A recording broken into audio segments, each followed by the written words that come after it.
So the question is, a particle moves in the xy plane under the influence of a force such that its linear momentum is a cos kt I cap minus sin kt j cap, where a and k are constant.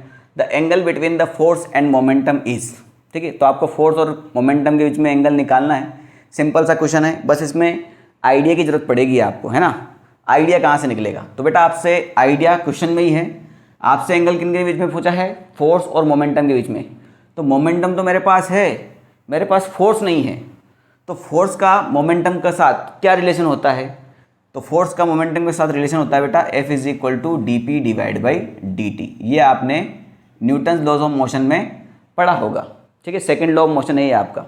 चलिए, तो मुझे momentum को क्या करना है? Time के respect में differentiate करना है। और देख लो, आपका मोमेंटम जो है वो टाइम के ऊपर ही डिपेंड कर रहा है। यहीं से आपको आइडिया मिला है।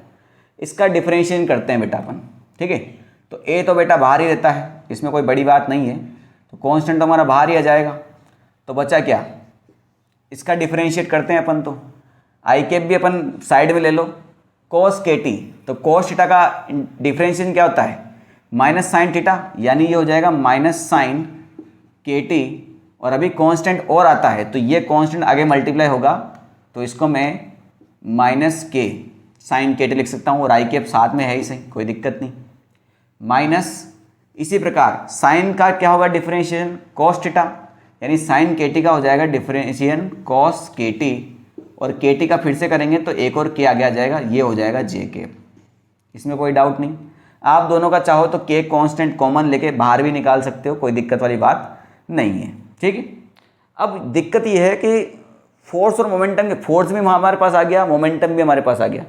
अब इन दोनों के बीच में हम एंगल कैसे निकालें? तो बेटा यहाँ आपके लिए जब भी एंगल पूछा जाए तो दो कंसेप्ट याद रहना चाहिए आपको। जब कुछ भी सारे दरवाजे बंद हो चुके हों तो दो कंसेप्ट याद रखें। अगर दो वेक्टर का डॉट प्रोडक्ट 0 है तो उन दोनों के बीच में एंगल 90 डिग्री है। और दो वेक्टर का क्रॉस प्रोडक्ट 0 है तो वो दोनों एक दूसरे के पैरेलल हैं, यानी उन दोनों के बीच में एंगल 0 डिग्री है। बात समझ में आ गई, ठीक है। तो अब हम दोनों तरीके करके देखेंगे, पहले डॉट प्रोडक्ट करके देखेंगे, फिर क्रॉस प्रोडक्ट करके देखेंगे। बात समझ में आ गई। चलिए, तो मैं force dot product momentum vector, इन दोनों का डॉट प्रोडक्ट निकालता हूँ। जब मैं डॉट प्रोडक्ट करता हूँ तो मैं क्या करता हूँ? सिंपली आई कैप वाले टर्म को आई कैप वाले टर्म से और जे कैप वाले टर्म को जे कैप वाले टर्म से मल्टीप्लाई करता हूँ। सबसे सिंपल डॉट प्रोडक्ट ही है भैया, वेक्टर में डॉट प्रोडक्ट के अलावा है ही क्या सिंपल। चलिए, इसको इससे मल्टीप्लाई करते हैं, इस ए को अंदर लेके जाते हैं, है ना। तो ये हो जाएगा आपका माइनस के ए और ये हो जाएगा माइनस के ए। इसको भी अंदर लेके चलते हैं, तो ये हो जाएगा आपका, ये आई कैप यहाँ कर दो, ये ए यहाँ आ जाएगा, और ये जे कैप यहाँ कर दो, यहाँ ये आ जाएगा।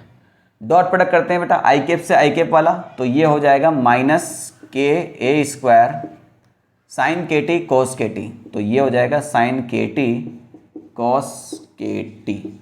इसमें कोई डाउट नहीं।